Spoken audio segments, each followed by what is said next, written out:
Tujuan Allah bagi ujian, dia ada objektifnya.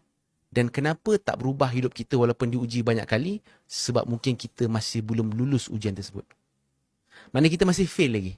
So, setiap ujian, ada satu je tujuan dia. Apa jenis ujian pula, ujian kesihatan ke, ujian perkahwinan ke, ujian hubungan ke, ujian apa saja ujian hidup kita, tujuannya hanya satu. Apa dia? Untuk Allah nak kita balik rapat semula pada dia. So, kalau ujian tak buatkan kita makin dekat dengan Allah, apa yang Allah akan buat? Allah uji lagi. Sebab kau tak lulus lagi ujian aku ni. Nabi Yusuf, setiap saat Nabi Yusuf ada dalam telaga itu, buatkan Nabi Yusuf makin hampir dengan Allah. So, soalan kena tanya balik pada diri kita. Ujian kita dah hadap sekarang ni, adakah dia membuatkan kita makin dekat dengan Allah? Kalau makin buatkan kita ni makin rebel dengan Tuhan, makin salahkan Tuhan, kita masih belum lulus lagi ujian.